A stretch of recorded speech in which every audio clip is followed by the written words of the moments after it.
বাসুদেবং পরম জ্ঞান। যদি কেউ জ্ঞানী হতে চায় তাহলে স্বয়ং ভগবান বাসুদেব সম্পর্কে তার জ্ঞান হলেই তবে তার জীবন সার্থক হবে। বাসুদেবং পরম জ্ঞান। জ্ঞান অনেক রকমের হয়, জীবনে অনেক কিছু জানতে হয়, অনেক কিছু বুঝতে হয়, তবে বেশি কিছু বুঝার লাগে না, জানার লাগে না। এককে জানলে বহু জানা হয়ে যায়, কারণ এক মা অদ্বিতীয়, এক থেকেই বহু হয়েছেন। সুতরাং এককে জানলে আর কাউকে জানার থাকে না। একটা দৃষ্টান্ত দিই আপনাদের বোঝার সুবিধার জন্য।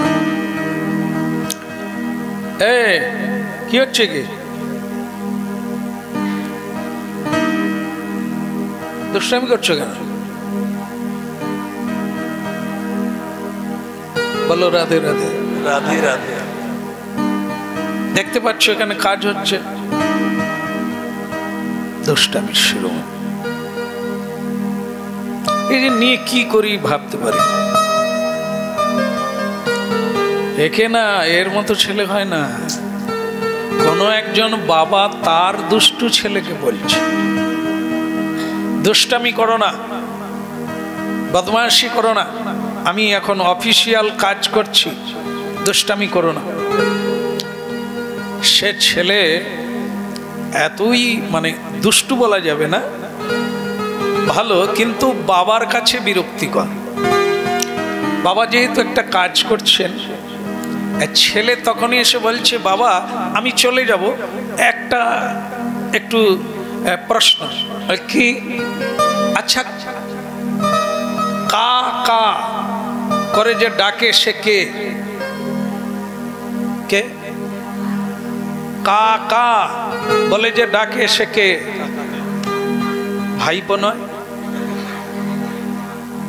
আমি কি বললাম? কা কা। আপনারা বললেন কাক। যাই হোক, তারও প্রশ্ন কিন্তু ওইটাই, এই যে কা কা করে ওকে। তো এবার সে বলছে কা কা কা কা। তাহলে বাবা আমি তো ওইটাই জিজ্ঞাসা করছি যে কা কা করে ওকে, কা কা। বাবাও তাকে বোঝাচ্ছে কা কা। বাবা না, ওটা বলি না, যে কা কা করে সে কে। শেষকালে তার মা বেরিয়ে বলছে, বাপ বেটা এইটুকু বুঝতে পারো না, তার নাম কাক। হয়েছে, মাথায় ঢুকেছে? যা এবার যা, তোর টেবিলে গিয়ে তুই পড়াশুনো কর বা খেল, এখানে বাবাকে ঝামেলা করিস না। হ্যাঁ যা। তো তখন বলছে, বাবা কি হলো? আবার কি হলো? বলে কাকের রংটা কি? কাকের গায়ের রংটা কি? বাবা এমনিতেই একটা লেখালেখি করছে, তাকে বারবার প্রশ্ন করছে, তাহলে কাকের রং কি? বলে কাকের রং কালো। ছেলেটা তখন বলে কালো কেন? তো মুশকিলে পড়লাম, আমি কাজ করব না, একটা উত্তর দেব। আরে কালো কেন? এ তো বাবাও জানে না কাক কালো কেন। সে তখন বলল, ও কালো রঙের কড়াইয়ে পড়ে গিয়েছিল। ছেলে বলে কালো রং কেন তৈরি হচ্ছিল?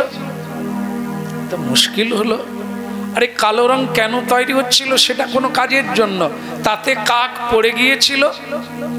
তখন আবার ছেলেটা ধরেছে, তাহলে আগে ওর কি রং ছিল? এত রেগে যাচ্ছে বাবা তার বিরক্তিকর প্রশ্ন শুনে। শেষকালে মা রান্নাঘর থেকে বেরিয়ে, কি হয়েছে বলো?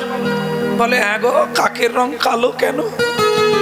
কাকের রং কালো কেন? সে আমার কড়াই পড়ে গিয়েছিল। তো বলছেন কড়াই কেন পড়ে গেল? বলে সে উঠতে পারে না।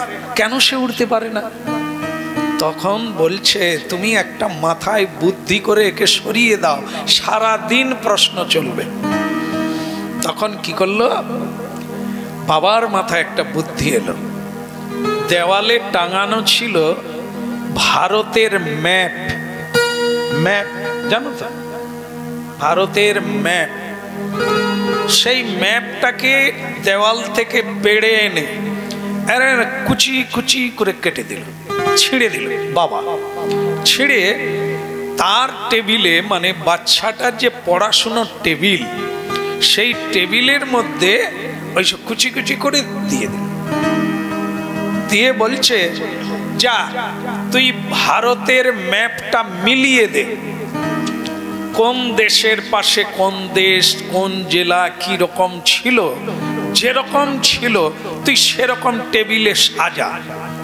বাবা জানে যে যা কাজ আমি করে দিয়েছি ও এখন কয়েকদিন লাগবে মিলাতে। মানে ভারতের ম্যাপ যে শুকনো শুকনো দাগ আছে, ভাগ আছে, সেটা আমি যেভাবে ছিঁড়ে দিয়েছি ওর মিলাতে অনেক সময় লাগবে। এই জন্য কি করলেন, টেবিলের উপরে বাচ্চাটাকে বলল, যা খালি দুষ্টামি করবে, ওটা মিলা। সে বাচ্চা দেখলো এটাকে মিলাতে হবে, না হলে বাবা এর পরের উত্তরটা দেবে না। তো সে মিলাতে লাগলো। বাবা নিশ্চিন্ত হলো, যাক বাবা আর জ্বালাতে পারবে না, এবার আমি নিশ্চিন্তে কাজ করব। হাসছো কেন? তোমরা মিলাতে পারবে? পারবে না? তাহলে শিখে নাও। সে বাচ্চা বোধহয় 5 মিনিট পরেই ওই অত শুকনো শুকনো দাগ সে মিলিয়ে দিল। মিলিয়ে বাবাকে ডাকছে, বাবা বাবা। কি হলো? বলে মিলিয়ে দিয়েছে। সে বাবা তো অবাক, এ তো মানে কয়েকদিন যাবে, এ মিলালো কি করে? বাবা ছুটতে গিয়ে দেখলেন ম্যাপ মিলে গেছে, কিন্তু অবাক হয়ে গেল, যেটা বাবার মাথায় নেই এটা মিলবে কি করে? বাচ্চা তো বললো, বাবা মিলেছে। বলে হ্যাঁ মিলে গেছে, কিন্তু মিলালি কি করে? বলে কেন? ওই বল না, তুই বল এটা মিলালি কি করে? তখন সেই ছেলেটা বলছে যে বাবা আমি ভারতের ম্যাপ মিলাই না। তাহলে তুই কি মিলালি? ম্যাপের পিছনে শ্রীকৃষ্ণের ছবি ছিল। শ্রীকৃষ্ণ যে এরকম করে দাঁড়িয়ে থাকে না, তো আমি সেই শ্রীকৃষ্ণকে মিলিয়ে দিয়েছি। ওটা সোজা শ্রীকৃষ্ণ দাঁড়িয়ে আছেন আর তার বাঁশি হাতে চূড়া মুকুট এসব থাকবে, মিলিয়ে দিলে। আর সেটা মিলাতে গিয়ে ভারতের ম্যাপ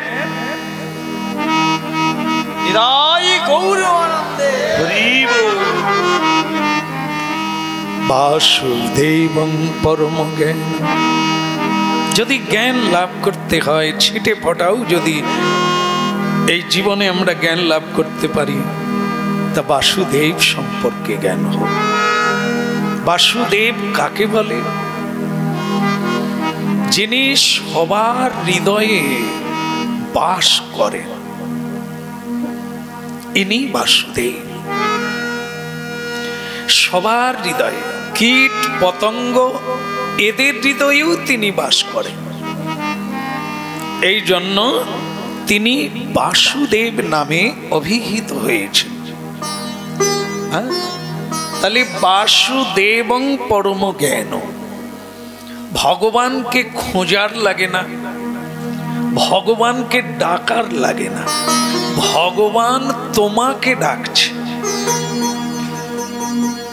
ভগবান আমাদের ডাকছে, ডাকছে কিনা? যেমন মনে করুন দ্বাপর যুগে ভগবান কৃষ্ণ এটা কি বাজাচ্ছেন? বাঁশি বাজিয়ে কাকে ডাকছে? ভক্তগণকে না? অনন্ত ব্রহ্মাণ্ড এই সুরে বাঁধা, বাঁশির সুরে বাঁধা। তাহলে কি কেউ আলগা নেই? না, আলগা আছে। কারা আছে? যারা অসুর, সুর নয়। সুর মানে তালে তালে চলে, সুর মানে মিলিয়ে চলে। কার সঙ্গে মিলিয়ে চলে? মহাজনগত পন্থা। মহাজন যেইভাবে যেই বিধিতে যেই নিয়মে জীবন যাপন করেছেন, সেই পথে যারা চলে তারা সুরে সুর মিলিয়ে চলে, তালে তাল মিলিয়ে চলে। যারা ওং উচ্চারণ করে, সেই ওং উচ্চারণকারীর সঙ্গে যারা মিলিয়ে দেয় রাধে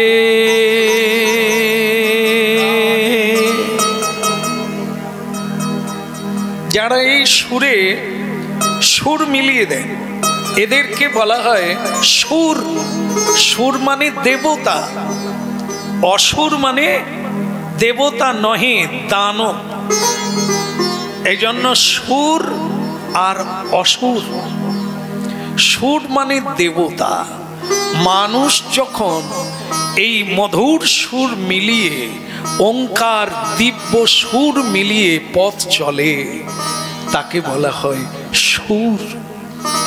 আর যারা বিপরীত পথে চলে, ভগবানকে বাদ দিয়ে, সাধুকে বাদ দিয়ে, সত্যের পথ বাদ দিয়ে, ধর্মের পথ বাদ দিয়ে, তাদেরকে বলা হয় অসুর।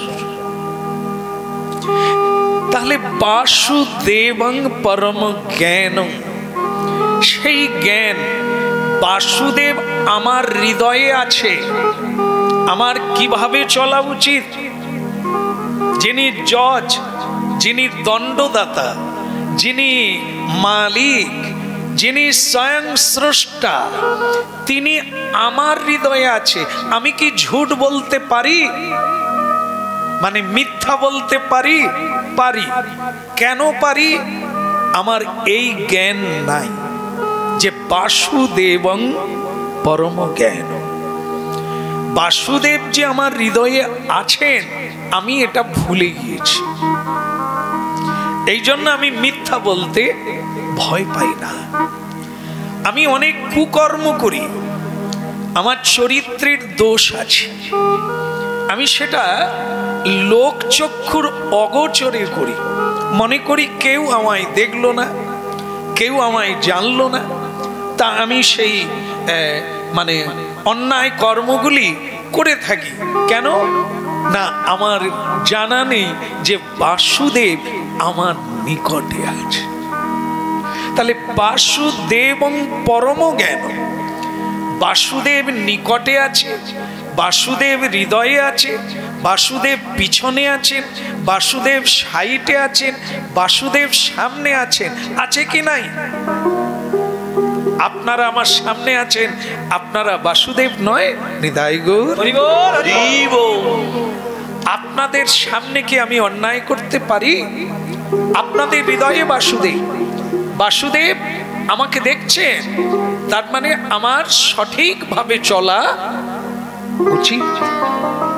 এর নাম হচ্ছে বাসুদেবং পরম জ্ঞান। জ্ঞান হয়েছে, তার চলা আলাদা। জ্ঞান হয়নি, তার চলা বলা ব্যবহারটাই আলাদা। এই জন্য শ্রীমদ্ ভাগবত বলছেন চেষ্টা কর, কৃষ্ণকে মিলালে কি মিলবে? জগতের সব জ্ঞান তোমার কাছে আপনাতে এসে যাবে। যেটা বাচ্চাটা করলো, কি করলো যেন? ভারতের ম্যাপ মিলিয়ে দিল না, কৃষ্ণকে মিলালে।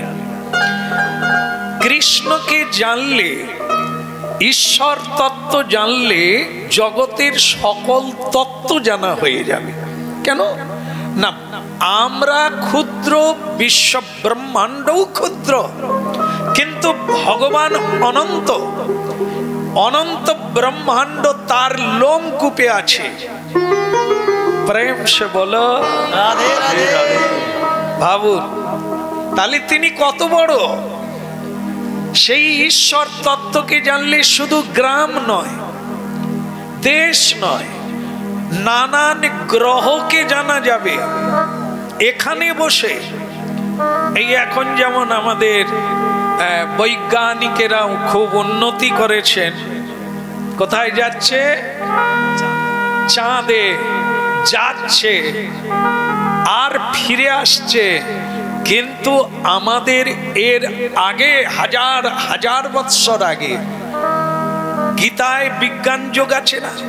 বিজ্ঞান মানে বিশেষ জ্ঞান, বাসুদেবং পরম জ্ঞান। সেই অনন্ত তত্ত্বকে জানলে এক জায়গায় বসে অনন্ত চন্দ্র গ্রহ, সূর্য গ্রহ, মঙ্গল একটি গ্রহ, বুধ একটি গ্রহ, এই নানান গ্রহের তত্ত্ব চোখ বন্ধ করে জানা যাবে। ঋষি মুনি তাই করছে। হ্যাঁ, স্বয়ং আধুনিক কালে স্বয়ং বীর সন্ন্যাসী স্বামী বিবেকানন্দ তিনিও পর্যন্ত বলেছেন, ঈশ্বরকে জানলে জগৎ জানা যায়। কারণ একটা ছেলে, মানে যখন তিনি একটি ক্লাবে প্রবচন রেখেছিলেন ধর্ম সম্পর্কে, তাকে একটি যুবক ছেলে স্বামীজিকে প্রশ্ন করেছিলেন যে, স্বামীজি আপনি তো বিয়ে করেন না। বল না। বলে তাহলে আপনি প্রবচনের সময় এত নারী ধর্ম, সংসার ধর্মের কথা বলেন কি করে? এটা তো প্রশ্ন হবে যে আপনি বিয়ে করেন না, তাহলে সংসার সম্পর্কে এত গম্ভীর গম্ভীর জটিল কথা আপনি বলেন কি করে? তো তখন বলছেন, আর একটা ছেলে তখন বলছে, ছেড়ে দে ছেড়ে দে, ও সব ডুবে ডুবে জল খায়। কি বলল? ডুবে ডুবে মানে লুকিয়ে লুকিয়ে ও সব কিছুই হয়। কলিকালে আবার সন্ন্যাসী, ও সব রেখে দাও, আপনি বাঁচলে বাপের না, ও সব ফক্কা। আসলে সংসার করেছেন, যেখানেই যাচ্ছে সেখানেই সংসার। এগুলো বলতে কোনো দেরি হয় না। হ্যাঁ, আমরা সন্ন্যাসী সম্পর্কে, সাধুর সম্পর্কে এগুলো খুব তাড়াতাড়ি চিন্তা করে নিই। ওই তো আমি দেখে এলাম মোড়ের মাথায় একটা মহিলার সঙ্গে সাধু কথা বলছে, ওসব রেখে দাও। কিন্তু ওই লোক একবার চিন্তা করে দেখলো না সাধু কাকে বলে। উনি এক মহিলার সঙ্গে কথা বলছেন, আমরাও বলি সাধারণ মানুষ, প্রয়োজনে বলতেই হয়, আর সাধুও বলছে। তাহলে আমি বললে দোষ নেই, সাধুর দোষ কেন হবে? প্রয়োজনে কথা বলতেই পারে। কিন্তু না, আমরা এ ধারণা নিয়ে ধরি না, সাধু মহিলার সঙ্গে কথা বলে, সাধু আবার পয়সা গুনছে, এ কি সাধু বলে? এগুলি বিলকুল ভুল করা হয়। আর এই ভুলের জন্য আমার চিত্ত মালিন্য হয়ে যায়। কেন কি দেখে, আমরা সাধারণ কথা বলতে পারি, এই একটু টিভি দেখে, মোবাইল দেখে, খবরের কাগজ দেখে একটু রাজনীতির কথা বলতে পারি, কাদের কি হলো একটু খবর নিউজ দেখে আমরা বলি দিই, এটা বলা যায়। কিন্তু আপনারা কি কৃষ্ণ কথা বলতে পারেন? আমরা পারবো? ওই সাধু পারে। অনন্ত ঘন্টার পর ঘন্টা, দিনের পর দিন উনি শ্রীকৃষ্ণ তত্ত্ব বলতে পারেন, কিন্তু আপনারা বলতে পারেন না। উনি রাজনীতিও বলতে পারেন, কি ঘটছে সবই জানেন, কি ঘটবে সেটা কেউ জানে না, উনি জানেন। উনি মহিলার সঙ্গেও কথা বলছেন, কিন্তু আমরা পারি না। এখানে আমাদের অবধি।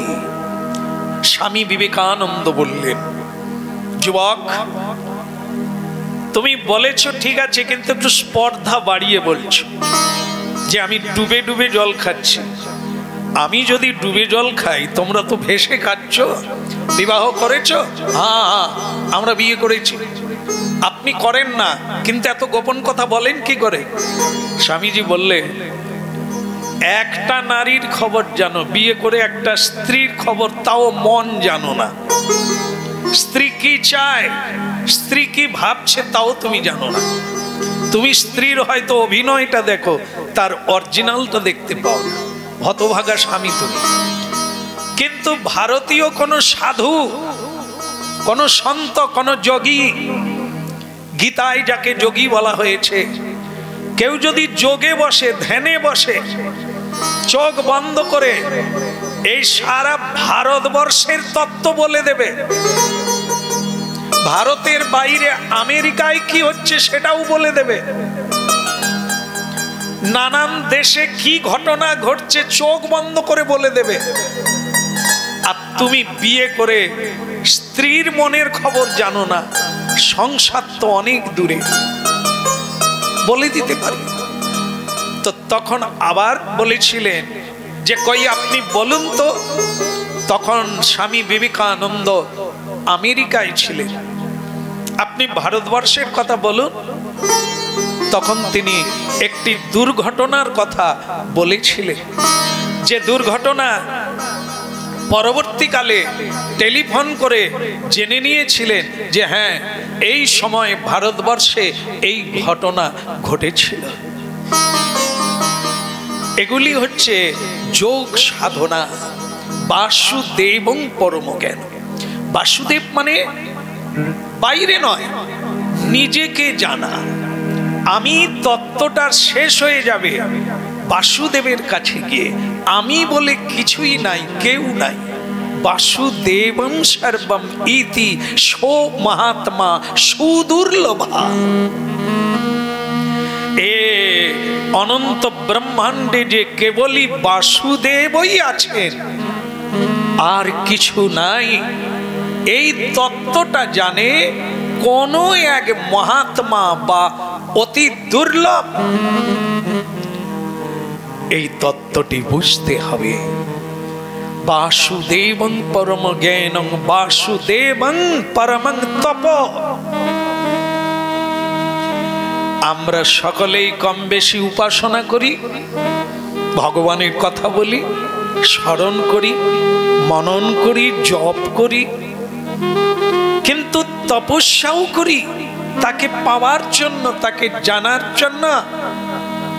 এখানে ভাগবত বলছে তোমার সব কিছু কর্মের উদ্দেশ্য হবে বাসুদেবকে জানা।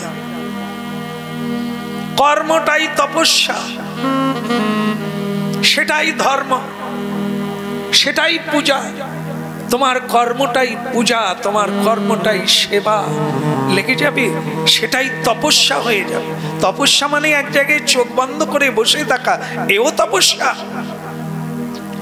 আর তপস্যা হচ্ছে কর্ম, যে কর্ম ধর্মে পরিণত হয়, যে ধর্ম শ্রী গোবিন্দ সেবায় লাগে, সেটি তপস্যা। বাসুদেবং পরম তপ।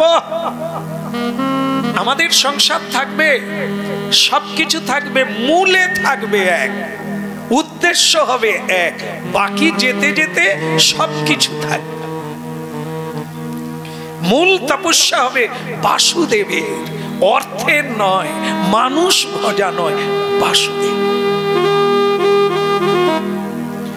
ভাগবত আরো গূঢ় তত্ত্ব বলছেন এই জায়গায়। কি এই বাসুদেব তত্ত্বটি যদি উদ্ঘাটন করা যায় তাহলে আমরা জানতে পারবো বাসুদেব মানে কোনো মূর্তি নয়, বিশ্বরূপে, বিশ্বরূপে বিশালাক্ষী, বিশ্বরূপে তমহং তত্যামি স্বামী জগৎ স্বামী স্বয়ং ভগবান বিরাট। তিনি বিরাট অর্জুনকে দেখিয়েছিলেন না, অনন্ত বিশ্ব ব্রহ্মাণ্ড তার বদন মণ্ডল থেকে প্রকাশ হচ্ছে। দ্রুতভাবে জীবের জন্ম হচ্ছে একটা মুখ দিয়ে।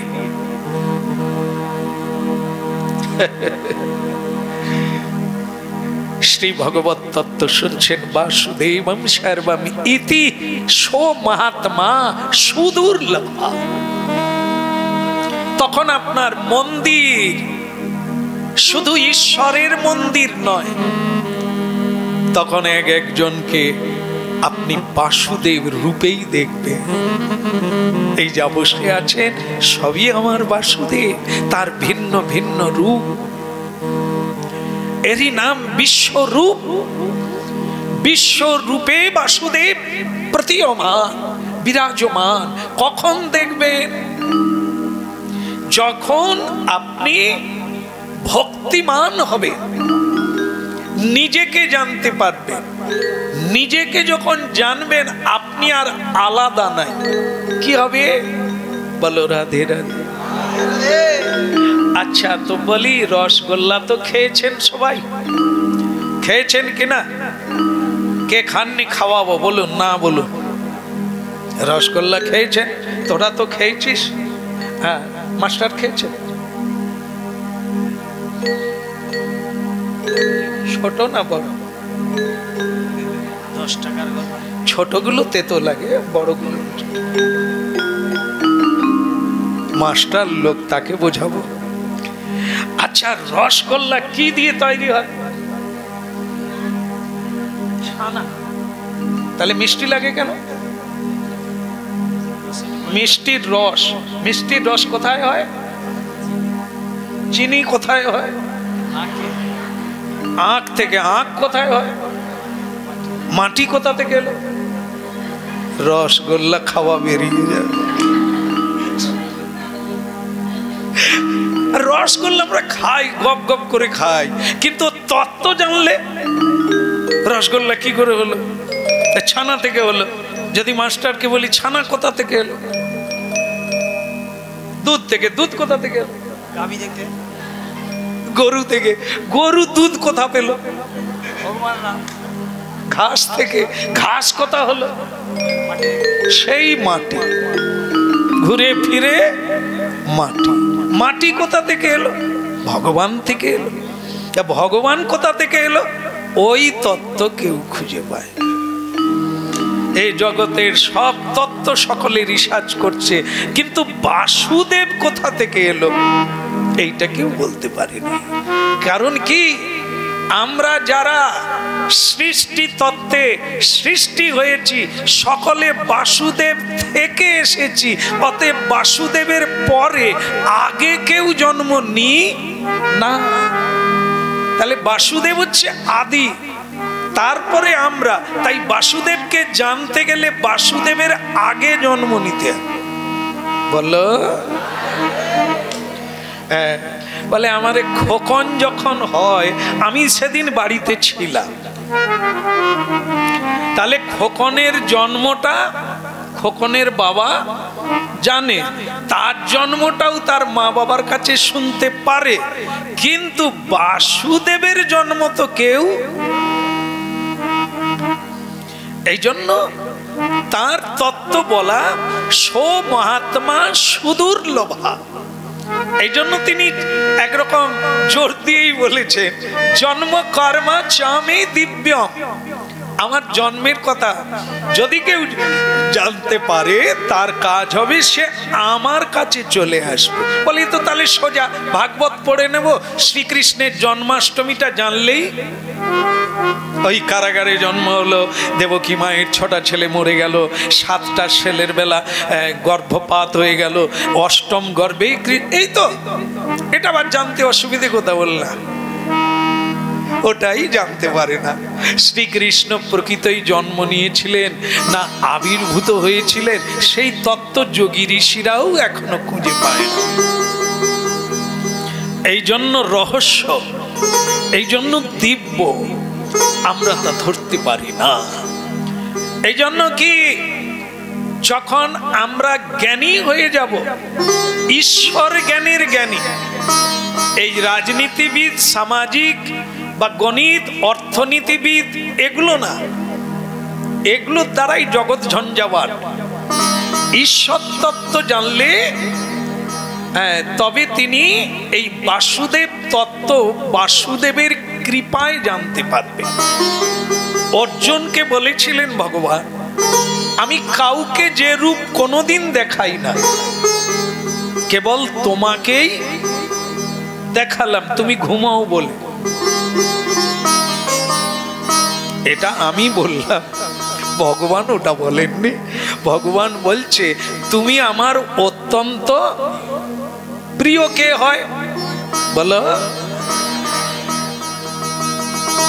গুরুর কাছে প্রিয় কে হয়? শিষ্য তো সকলেই হয় কি? একজনকে বলা হলো তুমি বাবা একটু পায়েস রান্না করো, আজ গোবিন্দকে ভোগ লাগাবো। শিষ্যের মধ্যে গুরুদেবের অনেক শিষ্য ছিল, তো গুরুদেব এক শিষ্যকে বলল তুমি একটু পায়েস রন্ধন করো। সে তখন একটু গুরুদেবের কাছ থেকে সরে এসে বলছে এই ভূমানন্দ, কি রে? গুরুদেব তোকে পায়েস রান্না করতে বলছে। কি হলো? গুরুদেব কাকে বলল? শুভানন্দকে বলল, কিন্তু শুভানন্দ ভূমানন্দকে বলল। ভূমানন্দ বলে বইয়ে গেছে ওই উনুন গড়ায় বসে বসে কালো হওয়া আমার দ্বারা হবে না। এই পঞ্চানন্দ, গুরুদেব তোকে পায়েস রান্না করতে বলছে। পঞ্চানন্দ বলছে গুরুদেব বলল আর আমি রান্না করব। সে তখন অচ্যুতানন্দকে খুঁজছে। তো এরকম করতে করতে গুরুদেব জানে পায়েস রান্না হচ্ছে, তো গুরুদেব রান্নাঘরে ঢুকে বলছে তাহলে পায়েস ভোগটা দিয়ে দে, গোবিন্দকে লাগিয়ে দি। গুরুদেব দেখে রান্নাঘরে পায়েসে নাই আর পায়েসের লোকও নাই। কি ব্যাপার হলো? সে তখন ভূমানন্দকে বলল কিরে বাপ পায়েস? বলে আমি তো পঞ্চানন্দকে বলছিলাম। তাহলে কি হলো নিতাই গৌর? তাহলে কি বলবো? গুরু প্রসন্ন হবে, ডেকে আশীর্বাদ দেবে না? তোকে কৃপা করি, তোর মাথায় হাত দি, তোর যেন কৃষ্ণ ভক্তি বলবে। গতকালও বলেছিলাম যে কৃপা মানে কি? প্রণাম করেই হাত জোড়ে করে বলবো গুরুদেব কৃপা করো। যদি তাই হতো তাহলে এত ঋষি মুনি গুরুর কাছে গরু চড়াতেন, স্বয়ং ভগবান গুরুগৃহে গিয়ে জল বইলেন, ঝাড়ু দিলেন, গরু চড়ালেন, কাঠ কুড়িয়ে আনলেন, এত সব কেন করলেন? গুরুর পদসেবা করলেন, এগুলো তো লাগে না? কলিকালে ঈশ্বরপুরী মহাপ্রভু গুরু হয়েছিলেন, এমনি এমনি নয়, তার গুরুর মল পরিষ্কার করেছিলেন তিনি। নরোত্তম দাস ঠাকুর তার গুরুদেব যেখানে মল ত্যাগ করতেন সেই জায়গা তিনি সংস্কার করতেন, পরিষ্কার করে দিতেন। গুরু কৃপা লাভের পন্থা সেবা, গোবিন্দ কৃপা লাভের পন্থা সেবা। তাহলে তখনই আমরা সেবার উপযোগী হব যখন বাসুদেব যে সকল ঘটে সর্বত্র বিরাজমান এই তত্ত্ব জ্ঞান হলে। বাসুদেব পরম জ্ঞান, দেখেন কত উঁচু কথা, যা আমাদের অন্তর্নিহিত নয়, জানা নেই। আমরা খুব সোজা মনে করেছি একটু কীর্তন করলেই হলো, একাদশী করলেই হলো। না, এগুলো কেবল বাহ্যিক নমুনা মাত্র। এর মধ্য দিয়ে নিজের একটু স্বভাবের পরিবর্তন করা, ইন্দ্রিয়গুলোকে একটু কৃষ্ণমুখী করা, এটা ভজন নয়, এটা সাধন নয়। আসনে বসতে গেলে মন বসে না, আমার দেহ বসে আছে, আমার মন বসে না। তার জন্য কিছু কিছু বিধিনিষেধ পালন করি, আমরা কিছু আচরণ করি, যেমন তিলক দিই, মালা পরি, আমরা সাত্বিক আহার করি, পুজো করি। এগুলো কেবল বাহ্যিক, এগুলো দিয়ে মনটাকে একটা আবেশে টেনে আনার জন্য। এটি সেই পরম তত্ত্ব নয়, এটা ভজন নয়। আপনি সাত্বিক আহার করেন, আপনার চিত্ত চঞ্চল হবে না বলে এটা সাধনা নয়। আপনি বসার চেষ্টা করেন, কতক্ষণ বসতে পারেন? যদি আপনি প্রথমত 30 মিনিট বসতে পারেন, পা নাড়বেন না, চোখ খুলবেন না, হাই তুলবেন না, তাহলে ভাববেন আপনার অভ্যাস চলছে। এটাকে বাড়িয়ে বাড়িয়ে 24 ঘন্টায় যেতে হবে। রাধে রাধে রাধে। কিছুক্ষণ বসার পর খালি অনেকে ঘুরে আসে, তারপর বাচ্চে যেতে হয়। আবার অনেকের একটু ধূমপানের নেশা থাকে, তাকেও উঠতে হয়, সুরসুর করে। তা আমি বলি, উঠলেন কেন? এইটুকু প্রণাম করে বসলেন। আবার বলে, আমার যে একটা বদ নেশা আছে, খালি মন ফসফস ফসফস। বলো জব পরে করবেন, আগে বসতে শিখুন। এটি আমরা বসছি না, শিরের অবস্থাটা কি, মেরুদণ্ডের অবস্থা কি? অল্প দিন পরে কোমরের ব্যথা, ঘাড়ের ব্যথা আসবে, আর নিজের মাথা, নিজের শরীর আর বইতে পারবেন না। ছোটবেলা থেকেই মাস্টার আমরা যাদের কাছে পড়েছি প্যাক করে দিয়ে দিত পিঠে। যখনই আমরা এরকম হয়ে গেলাম, তা বলে ওরকম হলি কেন? বললেন মারলেন এই জন্য ঘষতে। বলে সবসময় মারবো, এই ঘষলেই দেখবি পিছন দিকটা ধনুকের মতো হবে, তবে তুই বেশি দিন বাঁচবি, চলতে পারবি। আর না হলে খেতে বসলেও এইরকম, পড়তে বসলেও এইরকম, কারোর সঙ্গে কথা বললেও এরকম, আর হরিনাম শুনতে বসলেও এরকম। এতে আবার আরেকটা জিনিস হয়, আর এরকম যারা বসতে শিখেছে ছোটবেলা থেকে, এরা নিজেকে বহন করতে, আমাদের সবচাইতে ভারী হচ্ছে মাথা। মানুষ তাড়াতাড়ি বেঁকে যায় কেন? এই ভারটা বইতে পারে না, সেটা হচ্ছে মেরুদণ্ড। আর সেই মেরুদণ্ডটা এই জন্য যোগাভ্যাস। যোগাভ্যাস মানে একটা আসন করে বসা। আসন মানে কম্বল আসন নয়, হ্যাঁ, কাপড়ের আসন নয়। আসন মানে আপনাকে একটা মুদ্রায় বসতে হবে। পদ্মাসনে কিংবা বজ্রাসনে কিংবা সুখাসনে, এর নাম আসন। সুখাসন, আসন, পদ্মা আসন, এগুলি আসন। এই আসন করে সব সময় বসার চেষ্টা করুন। হাঁটলে সোজা হয়ে হাঁটুন, হ্যাঁ, গ্রীবা সোজা করে হাঁটুন, তবে আপনার আয়ুষ বৃদ্ধি হবে, ধ্যান হবে। ধ্যান ষটচক্র ভেদ করবেন। পাইপ যদি বাঁকা থাকে ভেদ হবে কি করে? জল যাবে কি করে? চক্র যাবে কি করে? যোগাভ্যাস, ভাবুন,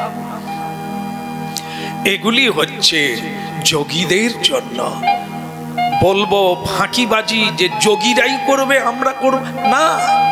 যোগী তিনি যিনি কৃষ্ণের সঙ্গে যোগ যুক্ত, বিয়োগী তিনি যিনি কৃষ্ণ থেকে বিচ্ছিন্ন। এই হচ্ছে তত্ত্ব। তাহলে কি, যদি বসতে অভ্যাস করেন আপনার মনোসংযোগ ঘটবে, তখন আপনি চোখ বন্ধ করে দেখতে পাবেন এই জগৎময় বাসুদেব হয়ে আছে। সর্বং ইতি, আর কেউ নাই, আর কিছু নাই। সেটা চৈতন্য চরিতামৃতে বলেছেন। আবার যাত্রা যাত্রা নেত্র স্ফুরে তত্র বৃন্দাবন। যেদিকেই তাকাবেন আপনি বৃন্দাবন দেখবেন। সেটা এই নয়নে নয়, সেই নয়ন হচ্ছে ভক্তি নয়ন। ভক্তি বাড়ি ঝরবে, নয়নের ময়লা কাটবে, সেই নয়নে আপনি বৃন্দাবন দেখবেন।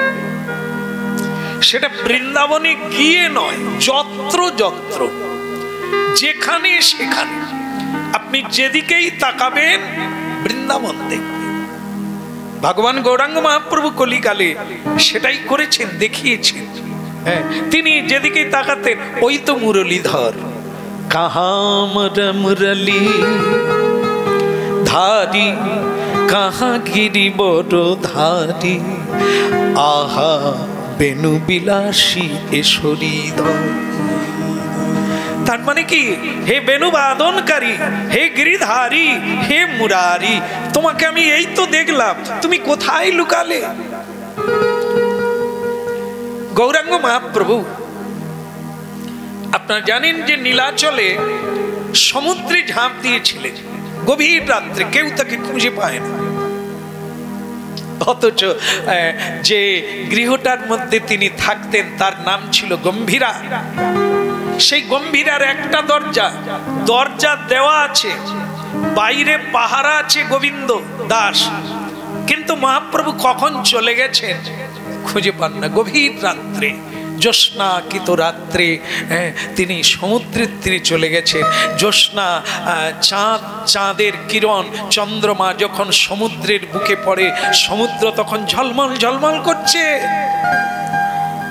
মহাপ্রভুর মনে পড়ে গেল নীল যমুনা। যাবেন নীলাচলে, দেখবেন সমুদ্রের জল নীল। সেই নীল জল দেখে স্বয়ং মহাপ্রভু তাকে যমুনা মনে করতেন। সেখানকার বনানীচল, ফুল বাগান, প্রাকৃতিক দৃশ্য দেখে তিনি মনে করতেন এটাই বৃন্দাবন। এই তো মধুর বৃন্দাবন, এই তো মধুর বৃন্দাবন, এই তো মধুর বৃন্দাবন, এই তো মধুর বৃন্দাবন, এই তো মধুর বৃন্দাবন, করিছে মুরলী বাদন, এই তো মধুর বৃন্দাবন, করিছে মুরলী বাদন, এই তো মধুর বৃন্দাবন, ওই রাধা রাধা ঘন ঘন, এই তো মধুর বৃন্দাবন, রাধা রাধা ঘন ঘন, এই তো মধুর বৃন্দাবন, ওই নানা ফুলে ভরেছে কানন, এই তো মধুর বৃন্দাবন, ফুলে ভরেছে কানন, এই তো মধুর বৃন্দাবন, ওই গুন গুন গুন গুন ভ্রমরের গুঞ্জন, এই তো মধুর বৃন্দাবন, গুন গুন গুন গুন ভ্রমরের গুঞ্জন, এই তো মধুর বৃন্দাবন, আহা গুন গুন গুন গুন গুন গুন গুন গুন গুন গুন গুন গুন গুন, আহা গুন গুন গুন গুন গুন ভ্রমরের গুঞ্জন, এই তো মধুর বৃন্দাবন। এই তো মধুর বৃন্দাবন, বলে এই তো মধুর বৃন্দাবন, যেথায় উলুধ্বনি ঘন ঘন, এই তো মধুর বৃন্দাবন, যেখানে জয় জয় ঘন ঘন, এই তো মধুর বৃন্দাবন, জয় রাধে শ্রী রাধে বলে, এই তো মধুর বৃন্দাবন, জয় রাধে শ্রী রাধে বলে, এই তো মধুর বৃন্দাবন, বলে, এই তো মধুর বৃন্দাবন, এই তো মধুর বৃন্দাবন,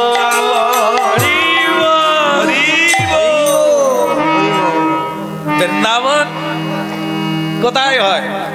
হ্যাঁ, যে কোনো জায়গা বৃন্দাবনে পরিণত হতে পারে যদি সেখানে রাধা শ্যাম বিরাজ করে। হরিব হরিব, রাধা শ্যামের কথাও যদি হয় সেটাই বৃন্দাবন। কারণ রাধা শ্যামের কথা হলে স্বয়ং রাধা শ্যাম সেখানে বিরাজমান থাকে। এই জন্য মানুষ প্রণাম করে, ভক্তি ভরে প্রণাম করে, মধুর বৃন্দাবন বলে। কথাকে শ্রদ্ধা করতে হবে, এই কথার স্বরূপ জানতে হবে। জানলে আপনাদের বাড়িটাই বৃন্দাবন হয়।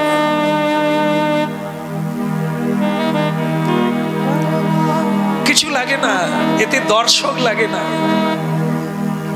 প্রকৃতভাবে আস্বাদন করতে গেলে দর্শক লাগে না। যত্র যত্র নেত্র স্ফুরে তত্র বৃন্দাবন, এটাই বহুজনকে নিয়ে হবে না। সেখানে কেবল মানে ওই যে রস আস্বাদনের জন্য মহাপ্রভুর সঙ্গে 3.5 জন ছিলেন। চোখের জল শুকত না। স্বয়ং মহাপ্রভু প্রেমে বিহ্বল হয়ে দেওয়ালে মুখ ঘষতেন। দেওয়ালে মুখ ছুঁড়ে গিয়ে রক্তের দাগ হয়ে যেত। বেশি ভক্ত নিয়ে যে কীর্তন, সেটা হচ্ছে বহিরঙ্গ কীর্তন। আর প্রেম ভক্তি আস্বাদন করতে গেলে গুটি কয়েক জনকে নিয়ে ভাগবত আস্বাদন করতে হয়। দেখেন, কলকাতা বরাহনগর, যেখানে বর্তমানে জায়গার নাম হচ্ছে পাটবাড়ি, পাটবাড়ি, কলিকাতা বরাহনগর, উত্তর কলকাতা। তো সেই জায়গায় আপনারা জানেন পাটবাড়ি কেন হলো? এখানে রঘুনাথ উপাধ্যায় নামে এক ভক্ত বৈষ্ণব, তিনি শুধু ভাগবত পাঠ করতেন। তার কোনো শ্রোতা ছিল না। গাছের তলায় গঙ্গার তীরে বসে তিনি ভাগবত পাঠ করতেন। ভাগবতের মধ্যে দেখতে পেলেন কৃষ্ণ কেমন, তার রূপ মাধুর্য কি, সেটা যখন তিনি পড়তেন তিনি কাঁদতেন। তিনি ভাগবতের মধ্যে কৃষ্ণকে দেখতে পেতেন। পারিষদ বৃন্দ সমাধুর্য আস্বাদন, বেণুবাদনকারী বরহা পীড়ং রাম মধুরম মধুরম বপুষি মধুরম পীতাম্বরম সুন্দরম নয়নাথ পলর্চিতং তনু গোগোপ সংহাবৃতং গোবিন্দং কলবেনু বাদনং দিব্যাঙ্গ ভূষণং ব্রজে। দেখে কোনো শ্রোতা লাগে না, কলা গাছ লাগে না, নারকেল লাগে না, হোম লাগে না। ভাগবত কথা, যেখানে কথা তাহাই বৃন্দাবন। অন্য কারোকে জানানোর দরকার নেই, আমার বাসুদেব পরম জ্ঞান ভাগবত রূপে তিনি আছে। বাস এইটুকু হলেই হবে। ওই জায়গায় তিনি সারা জীবন পাঠ করে গেলেন, বৃদ্ধ হয়ে গেলেন। দেখুন ভজন কাকে বলে, ধৈর্য কাকে বলে। মহাপ্রভু সন্ন্যাস নিলেন, শান্তিপুরে ফিরে এলেন নিতাই চাঁদের কৃপায়। শান্তিপুর থেকে তিনি নৌকা যোগে বরাহনগর পাটবাড়িতে এলেন। তখন পাটবাড়ি নাম হয়নি, বরাহনগরে এলেন। বরাহনগরে উঠেই বললেন, এখানে রঘুনাথ উপাধ্যায় কোথায়? দেখুন কথা কি জিনিস।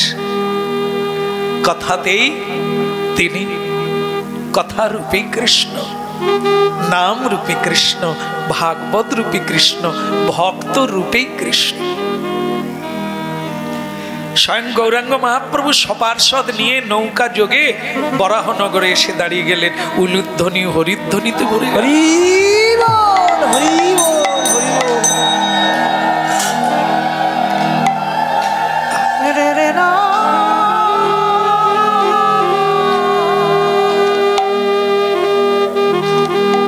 কিন্তু করুণাময় ভগবান ভক্তকে খুঁজছে,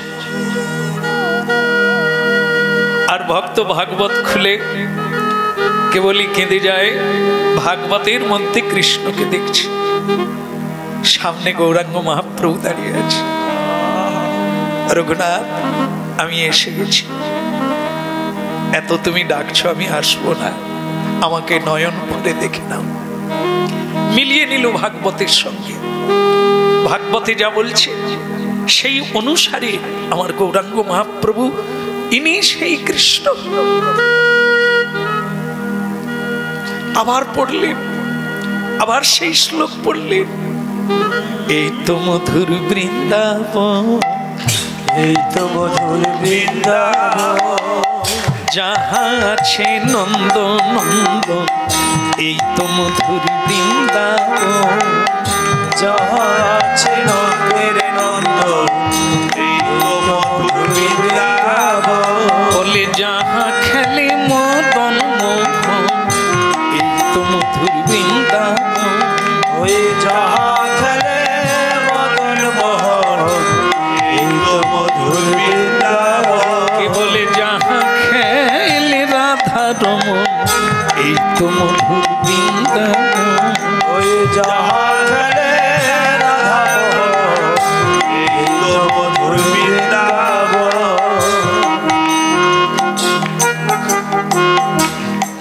বরাহনগর বৃন্দাবনে পরিণত হলো।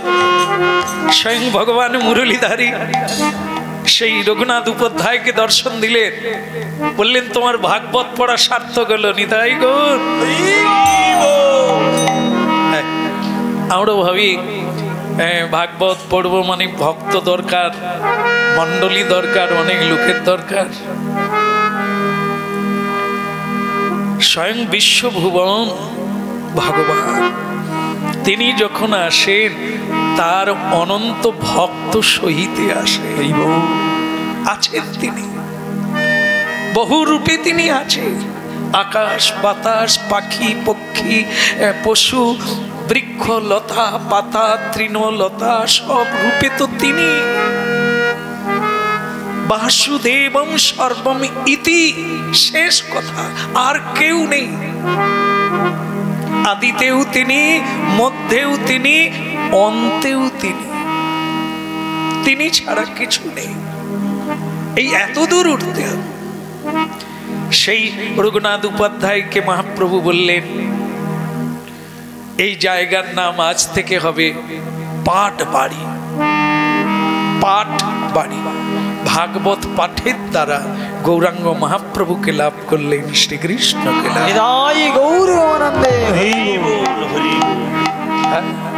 আজও সেই পাট বাড়ি, সেখানে মহাপ্রভুর খড়ম আছে, খড়মও তিনি ওখানে রেখেছেন সাক্ষী রূপে, সেটা আজও পূজিত হচ্ছে।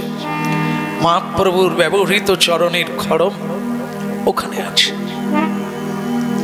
তাহলে ভাবুন, কথা, তার কথা যেখানে হয় সেখানেই তিনি বিদ্যমান। এই ধ্যান, এই ধারণা নিয়ে শ্রদ্ধা চিত্তে বুঝতে হবে, সেই জায়গার সেবা করতে হবে, সেই জায়গার শ্রদ্ধা রাখতে হবে। সেখানে কোনো অনাচার চলবে না, সেখানে কোনো অন্যায় করা চলবে না, সেখানে কোনো মিথ্যা ভাস চলবে না। তবে বিরাজমান থাকবে সেই মধুর বৃন্দাবন রূপে অখিল রসা।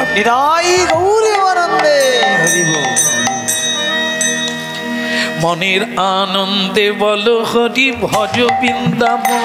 মনের আনন্দে বলো হরি ভজ বৃন্দাবন। মনের আনন্দে বলো হরি ভজ বৃন্দাবন। মনের আনন্দে বলো হরি ভজ বৃন্দাবন। তারপর একটা মনে নাই, শ্রী গুরু বৈষ্ণব পদে মজাই যাম। শ্রী গুরু বৈষ্ণব পদে মজাই যাম। মনের আনন্দে ভজ ভজ বৃন্দাবন। মনের আনন্দে বলো হরি ভজ বৃন্দাবন। কথাটা কিরকম হলো? আনন্দে হরিবোল বলো, বৃন্দাবনের ভজন করো। কোথায় করবে? মনের আনন্দে বলো হরি ভজ বৃন্দাবন। মনের আনন্দে বলো হরি ভজ বৃন্দাবন। শ্রী গুরু বৈষ্ণব পদে মজাই যাম। শ্রী গুরু বৈষ্ণব পদে মজাই যাম। বলে হরি বল বলো রে, হরি বল বলো রে, হরি বল বলো রে, হরি বল বলো রে। সাধু সঙ্গে বসে বাদে হরি বল বলো রে। সাধু সঙ্গে বসে কেবল মন মজায়ে হরি পদে, হরি বল বলো রে, ওই মন মজায়ে গুরু পদে। হরি বল বলো রে, আহানি তাই গৌরাঙ্গ বলে হরি বল বলো রে, হরি হরি হরি বলে। হরি বল বলো রে, হরি হরি হরি বলে হরি বল বলো রে।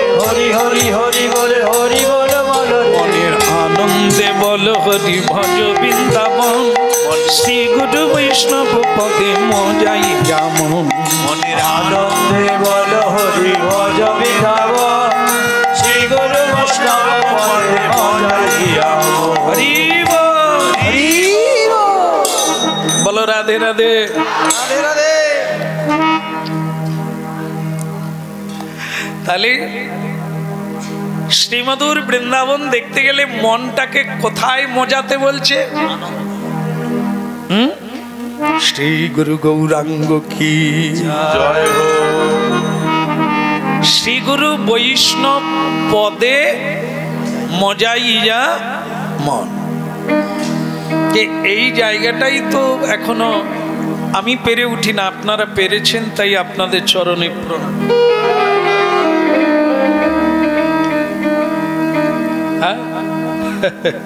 আগে শ্রী গুরু বৈষ্ণব, সেখানে মন মজে গেলে বৃন্দাবন হয়ে যাবে ওই জায়গায়, যখন শ্রী রাধা শ্যাম দুজনে এসে দাঁড়িয়ে। বলো রাধে রাধে। জানেন তো, এই তো আমরা কীর্তন টীর্তন গাই, তো একটু একটু কীর্তন করি এ পাড়ায় ও পাড়ায়, তো সেইটা আবার আমাদের নিয়ে আবার অনেক রকম ব্যাপার আছে। যেমন অনেকেই আজকাল মানে শ্যামসুন্দর দু একটা বাড়ি বানিয়ে ফেলেছে, তো অনেকেই মনে করে ছেলে মেয়েকে এখানে নিয়ে আসে কীর্তন শেখাবে। কেন? বলে আপনি যেরকম রোজগার করেন এরকম। আয় সর্বনাশের মাথা, রোজগারের জন্য কীর্তন করতে করান কই বাত নেই, চালিয়ে দেন, শিখিয়ে দেন। দেখে যত সোজা মনে হয়, যদি সোজা হতো তাহলে লোকে এত পরিশ্রম করতো, সব তো কীর্তনের দলে। একবার গৌর নিতাই বলে দুই মুচি ছিল, মানে জুতো টুতো সেলাই করে আর কি। তাদের এক ভাইয়ের নাম গৌর, এক ভাইয়ের নাম নিতাই। তো আর ওই গ্রামে নিতাই গৌর নামে কীর্তন সম্প্রদায় আছে। বার থেকে লোক গাড়ি থেকে নেবে, বলছে নিতাই গৌর কীর্তন কোথায় পাওয়া যায়। তো সকলে তো জানে না, তারা জানে নিতাই গৌর সম্প্রদায়, এটা তো বলে না, নিতাই গৌর বলছে, তার মানে তারা ওই দুই ভাইকে দেখে দিয়েছে। তারাও যে কীর্তন করে না তা না, একটু ওই হরিনুর টুট করে, কারো কেউ মরে গেলে একটু কীর্তন টীর্তন করে তারা। তাদের কাছে বায়না এসে গেল, প্রণাম প্রণাম। নিতাই গৌর তো মানে মুচি মুচি, তো তারা দুই ভাই চোখ ঠেরা ঠেরে, একটা বড় ধরনের বায়না, ভাব ঠিক রাখ।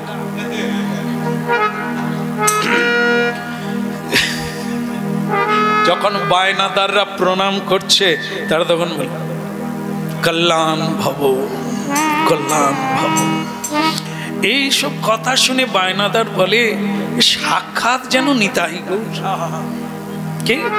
আর তাহলে আমাদের ওখানে যেতে হবে, আপনাদের কীর্তন গাইতে হবে, যা লাগে সবই দেওয়া হবে, কাপড় জামাও দেওয়া হবে, উপঢৌকন দেওয়া হবে, বায়নাও দেওয়া হবে। হ্যাঁ ঠিক, বল ঠিক আছে, চিন্তা করবেন না, আমাদের ফাঁক নাই, এত অনুরোধ করছেন যখন যাব। কিন্তু মুশকিল হয়েছে, এরা সেই ধরনের মানে কীর্তন জানে না, যে বহু লোকজন বসে থাকবে কীর্তন গাইবে, এরকম করে না। কেউ মরে গেলে একটু সাধ্যটা তো এইগুলো করে, কিন্তু এখন দুই ভাই শুধু রিহার্সেল করে যাচ্ছে যে কি পালা গাই, কিভাবে গাইব। এখন যেদিন কীর্তন সেদিন তারা যাচ্ছে রাস্তায়, যেতে যেতে তারা কি কি কাজ করে, আরে খাল পাড় দিয়ে যেতে যেতে দেখে একটা গরু মরে পড়ে আছে। এই মুচির লোভ হচ্ছে গরু মরে গেলে তাদের আনন্দ, কেননা চামড়াটা বিনা পয়সায় পাওয়া যাবে, তোমাদের খোল বানিয়ে 5,000 টাকা নিয়ে, এই চামড়ার দরকার আছে।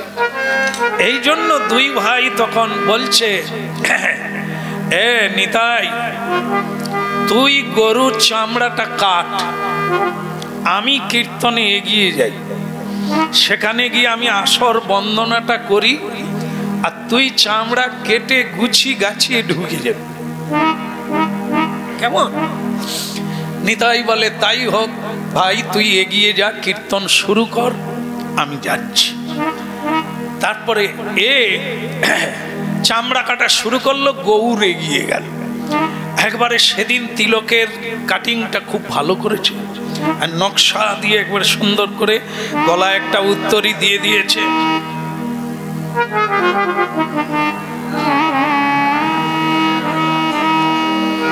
যারা শ্রোতা ছিল তারা বলে আমাদের কীর্তন শোনা হয়ে গেল, দেখেই ভাব কেটে গেল। ওরে নিতাই, তুই এখনো কেন এলি না রে? তোর কি কোনো বিপদ হলো? শ্রোতা কিন্তু বুঝতে পারে না, তারা জানে নবদ্বীপের গৌরাঙ্গ নিতাইয়ের মিলন এখনো হয়নি, তাই খুঁজছে, কেমন? কিন্তু সে বলতে চাচ্ছে যে আমার একা কীর্তন গাইতে ভয় লাগছে, আমার দুহার নাই, কে ধরবে? ওরে নিতাই তাড়াতাড়ি আয় রে, আমি যে আর পারি নে। ওদিকে নিতাইয়ের কাজ হয়ে গেছে, সে তখন ভাইয়া নিমাই রে, ওরে ভাই গৌরী রে, আমি এসে গেছি। এদিকে তখন গৌর বলছে, যে কাজে পাঠিয়েছিলাম সে কাজের কত দূর। আর মানে দর্শক তখন বলছে, ওই যে নিতাইকে নাম বিলাতে পাঠিয়েছিল তার কত দূর। কিন্তু আসল গৌর আলাদা বলছে, তোকে যে সে কাজের কত দূর। নিতাইও তখন গানের ছলে বলছে, দাদা রে, ওরে ভাই রে, সে যে বেঁচে ছিল জানি না। মানে গরু মরেনি, সে শুয়েছিল। এক সময় গরু দেখেন না, যেন দেখে মনে হবে মরে গেছে। তো ও তো চাকু সঙ্গে ছিল, সে পা ধরে চাকু চালিয়ে দিয়েছে। মানে যেই কাটা শুরু করছে, গরু একবারে পা ছুঁড়ে এমন মেরে দিয়েছে, নিতাই খালে পড়ে গেছে, খালে পড়ে গিয়েছে। তো খালে পড়ে কাদা মাটি মেখে সে একবারে হাবুডুবু খেয়ে, ওই ব্যথাও লেগেছে, গরু তো পা দিয়ে মেরে দিয়ে গরু ছুট, কেমন মেরে দিয়ে চলে গেল। এ তখন দর্শক বলে, নিতাই এরকম অবস্থা কেন? তো গৌর তখন দেখে বলছে, তাহলে তোর খবর কি? হুচাটো মাটিয়া পালায়ে গেল, হুচাটো মারিয়া পলায়ে গেল, গৌর হুচাটো মাটিয়া পালায়ে গেল, হুচাটো মারিয়া পলায়ে গেল। পড়িলাম শেষে খালে, পড়িলাম শেষে খালে, আমি পড়িলাম শেষে খালে, আমি পড়িলাম শেষে খালে। গৌর বলে, লাগেনি তো ভাই, লাগে না তো ভাই, লাগেনি তো ভাই, লাগেনি তো ভাই, টেটোলে থানাই লাগেনি তো ভাই। কানাই লাগেনি তো ভাই। তখন দর্শক বলছে, ওই যে মাধাই যে মেরেছিল সেই লীলা চলছে। হ্যাঁ, লাগেনি তো ভাই, লাগেনি তো ভাই। তখন নিতাই বলে, শুধু ব্যথা লেগেছে, কাটেনি রে ভাই। ব্যথা লেগেছে, কাটেনি রে ভাই। নিতাই গৌর প্রমাণ। নিতাই গৌর জড়িয়ে ধরে কাঁদছে, ভাই রে, বেঁচে ছিল, তুই আগে একটু ধাক্কা মেরে জানলি না? কেন তুই তাকে কাটতে গেলি? কেন তুই তাকে নাম দিতে গেলি? বলে দুই ভাই জড়িয়ে কান্না শুরু করে দিল, ভাই রে আমি একা কীর্তনে পারি নাই, এসো দু ভাই গাই। ওই হরিধ্বনি হয়ে গেল, দর্শক বলে আর গাইবার লাগবে না। আমরা অভিভূত, যেন সাক্ষাৎ নিতাই গৌরের দেখা পেলাম। নিতাই গৌর,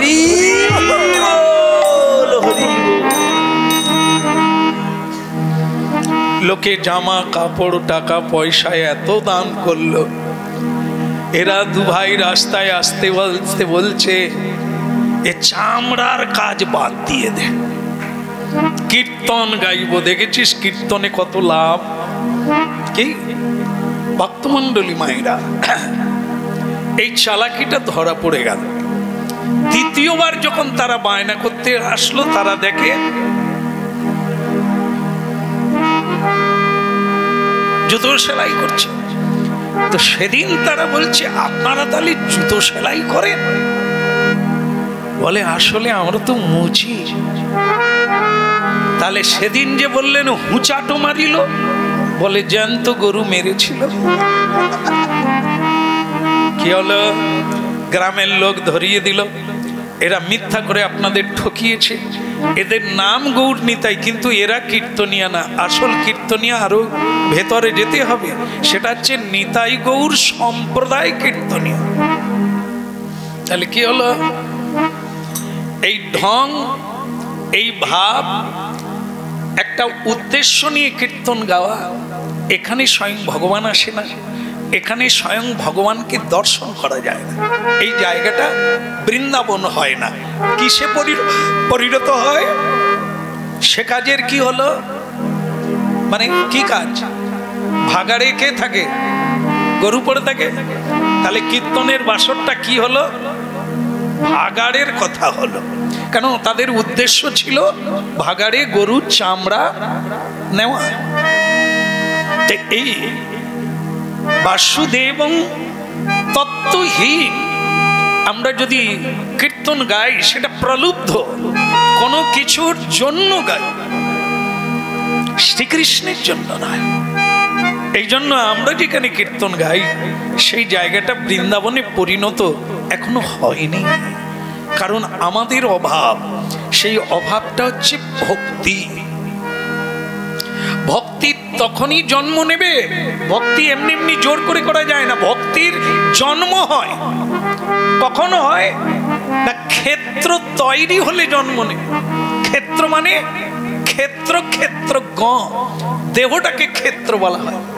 এই ক্ষেত্রটা যদি পবিত্র হয়, আর সেই পবিত্র জমিতে গুরুদেব যদি বীজ বপন করেন, তখনই এটা বৃন্দাবন। প্রেম সে বলো রাধে রাধে। আচ্ছা, তাহলে যেটা চলছিল, বাসুদেবং পরম জ্ঞানং বাসুদেবং পরমং তপ বাসুদেবং পরমং ধর্ম বাসুদেব পরাগতি। শেষ কথা বাসুদেব, সর্বশেষ কথাই হলো বাসুদেব। বাসুদেব ছাড়া আর কিছুই নাই। এই তত্ত্ব অবগত হতে, আমরা যে ধর্ম করে পালন করছি, সেই বাসুদেব ধর্মই যেন আমাদের হয়। আমাদের ধর্ম যেন বাসুদেবকে পাওয়ার জন্য হয়, বাসুদেবকে সেবা করার জন্য। একটা জিনিস থাকতে হবে, সেটা হচ্ছে অহং শূন্যতা প্রকাশ হতে হবে। অহংকারী হচ্ছে আমাদের ভক্তি পথে বাধা হয়ে দাঁড়ায়। যেমন দেখেন, তত্ত্ব নিহিত হলে জীবের তাড়াতাড়ি হয়ে যায়। শ্রীমদ্ ভাগবতে দেখা যায়, খট্টাঙ্গ রাজা বলে একজন ধার্মিক রাজা ছিলেন। বল বিক্রমে তিনি এত তেজস্বী যে তাকে দেবতারাও পরাজিত করতে পারে না। শেষে দেখুন, এই যে কর্মের দ্বারা, কর্মই যে ধর্ম এবং কর্মই যে ভগবত প্রাপ্তি ঘটিয়ে দেয়। এই দেখুন কি বলছেন, খট্টাঙ্গ রাজাকে দেবতারা নিমন্ত্রণ জানালেন যে আপনি আমাদের হয়ে অসুরদের সঙ্গে যুদ্ধ করুন। প্রেম সে বলো। আমরা শুনছিলাম, অসুর ভাব বেড়ে গেলে দেবতা ঘুমিয়ে যাবে। আমাদের মধ্যেই দেবতা আছে, সেটা ঘুমিয়ে যাবে। এই জন্য সবসময় সাত্ত্বিক গুণকে বৃদ্ধি করতে হবে। তাকে বৃদ্ধি করার উপায় কি? অহংতা শূন্য। সেটা কিরকম? প্রণাম করতে হবে আর মানুষকে মর্যাদা দিতে হবে।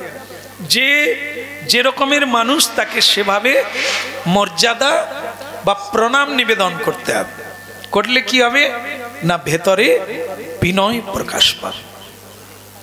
বিনয় প্রকাশ পেলে কি হবে? আপনার হৃদয় দ্রবীভূত হবে।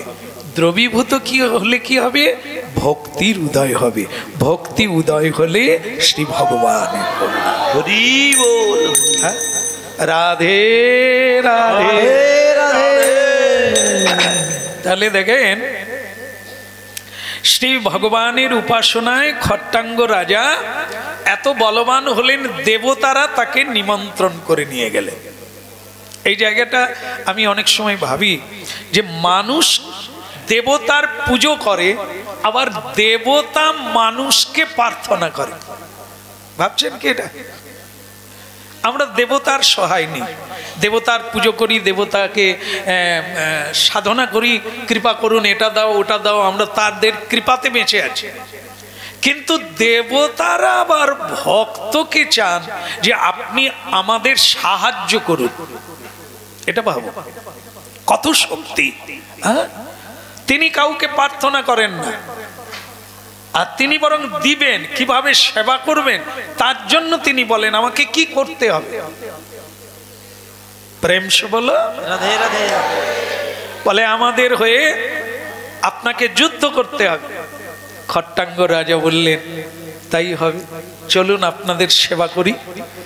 এই যুদ্ধ করলেন, অসুরদেরকে নিধন করলেন, পরাজয় করে তাদেরকে বিতাড়িত করলেন।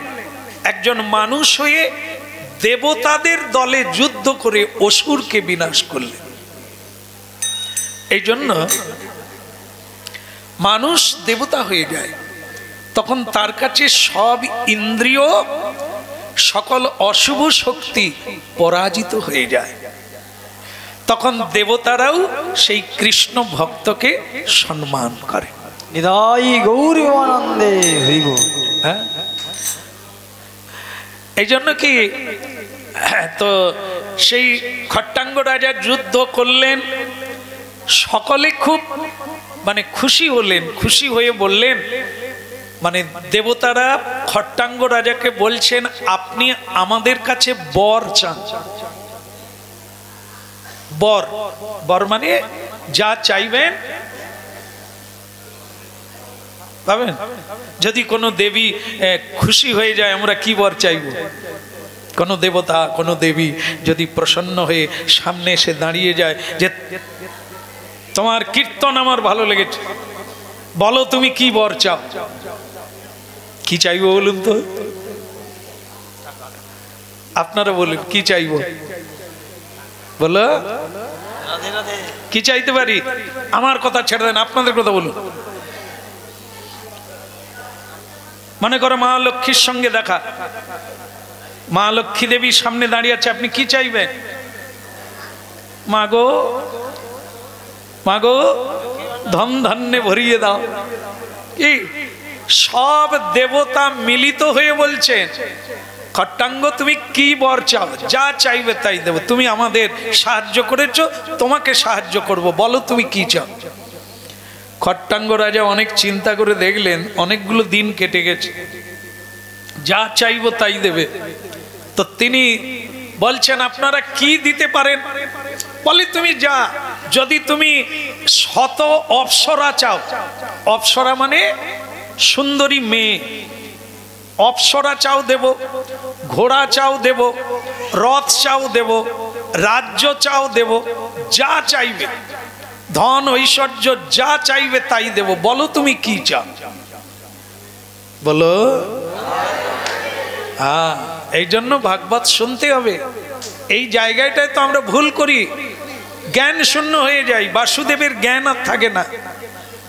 এই জন্য এই শ্লোক বাসুদেবং পরমং জ্ঞান, এই তত্ত্বটা জানা থাকলে চাওয়া পাওয়া সাধনা লক্ষ্য ভুল হবে না। যেটা খট্টাঙ্গ রাজা করলেন, বললেন আগে আপনারা দয়া করে বলুন তো আমার আয়ুকাল কত আছে, কারণ কে ভোগ করবে? সংসার বলেন, নারী বলেন, পুরুষ বলেন, ধন বলেন, ঐশ্বর্য বলেন, কে ভোগ করবে? আয়ুকাল। আমি যদি বেঁচে থাকি তবে তো ভোগ করব। প্রেম সে বলো। দেবতারা বললেন তাহলে খাতাটা দেখে বলি। বসে পড়ুন, তারপরে বলবো। বসো মা। কি সর্বনাশ, নাটক শুনতে হবে, আগে ভাগে রেডি হয়ে যাচ্ছে। হয়েছে? প্রেম সে বলো। তা তো কি হলো না, বলছেন আপনার আয়ুকাল আর এক দণ্ড। এক দণ্ড মানে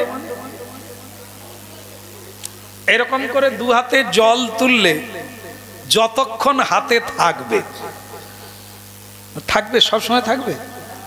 কেউ পেরেছেন? এমন টিপে রাখবে। ও যত যেভাবেই রাখেন কিছুক্ষণ পরে নাই। এই যতক্ষণ হাতে থাকবে শেষ হয়ে যাওয়া পর্যন্ত এক দণ্ড। এইটুকু আয়ু আছে, তার মানে ক মিনিট হবে এখনকার সময়ে? 1 মিনিট। তাহলে তো অনেকটা, হ্যাঁ অনেক আয়ু। তো সেই বললো এক দণ্ড আপনি বাঁচবেন, বলুন কি নেবে? তো বলে দয়া করে আমাকে শুধু আপনারা বিদায় দিয়ে দেন, মানে ছেড়ে দেন, আমি বিমানে করে যত তাড়াতাড়ি পারি চলে যাই। কেমন? তো দেবতারা বললেন তাই হোক, আপনি যান। বিমানে করে চড়ে এসে তার নিজ রাজ্যে ফিরে এসে তিনি সব কিছু ছেলেদেরকে দিয়ে তিনি গঙ্গার তীরে এসে ধ্যানমগ্ন হলেন, বিষ্ণুর উপাসনা করলেন। এখন প্রশ্ন, তাকে কারাবর দিতে চেয়েছিলেন, তার মানে উনি দেব দেবীর খুব উপাসনা করতেন। দেবদেবীর উপাসনা করলে আপনি নানান কিছু পাবেন, সেসব অন্যদিন একবারে পাই পাই করে আপনাদের বলবো। কোন দেবীর কোন দেবতার পুজো করলে কি কি পাবেন ভাগবত থেকে বলবো, আর আপনাদের কাজে লাগবে, দরকার আছে। কারণ অনেকে মুদি দোকানে গিয়ে সোনার চুড়ি চাইছে, ওটা হয়? ওটা হবে না। এই জন্য যে দোকানে যা পাওয়া যায়, যে দেবদেবীর উপাসনা করলে যা পাবেন আপনাদের বলে দেব, আপনাদের কাজে লাগবে। তবে আজকে যেটা বলি সেটা কি, উনি এতদিন দেবদেবীর উপাসনা করেছেন, কিন্তু আজকে কি করলেন? দেব দেবীর উপাসনা পরিত্যাগ করে ভগবান বিষ্ণুর উপাসনা করলেন। কারণ উনি এই যে বাসুদেবং পরম তত্ত্ব সর্বামি ইতি, যত দেব দেবীর ভজনা করো, উপাসনা করো, খট্টাঙ্গ রাজা বলছে আমি জানি এ জগতের ঐশ্বর্যে মার্গে যাওয়া যাবে, ধনী মানি গুণী হওয়া যাবে, কিন্তু শ্রীকৃষ্ণ চরণে অচলা ভক্তি বিনে জীবের গতি নাই আর মুক্তি নাই। এই এক দণ্ডকাল আমার অনেক সময় চলে গেছে। এক দণ্ডকাল আমি কেবল শ্রীকৃষ্ণ ভজনে নিমগ্ন হতে পারি, এটাই আমার পক্ষে জীবনের সার্থকতা হবে এবং শ্রেষ্ঠ লক্ষ্য পথে যাওয়া হবে। তাই হরি ভজন শুরু করলেন। এখন তত্ত্বটা শেষ করে দিই। সেটা হলো, খট্টাঙ্গ রাজা কত সময় পেয়েছিলেন? এক দণ্ডকাল আয়ু আছে। আমাদের আয়ুকাল কত আছে? কি দণ্ড? না না, এটা কেউ বলতে পারি না তো। উনি দেবতাদের পূজা করেছিলেন বলে ওটা খারাপ না। কখনোই ভাববেন না যে এই কথার মধ্য দিয়ে মানে দেবী নিন্দা হচ্ছে, দেবতার নিন্দা না। আমি ওনাদের কৃপায়, ওনারা আমাদের পূজ্য, মানে পূজিত এবং ওনারা শ্রদ্ধেয় উপাসনার ধন, তা বলে খারাপ না। এখানে শুধু তত্ত্ব বোঝাতে গেলেই এরকম তফাৎ বা ভেদ আনতে হবে, বিচার করতে হবে। সেটা কি? দেব দেবীর পূজা উনি এতদিন করলেন, কি পেলেন উনি জানেন। ভগবত তত্ত্ব কারো জানা হলে তিনি তখন অন্তিমকালে আর দেব দেবীর পুজো করেন না।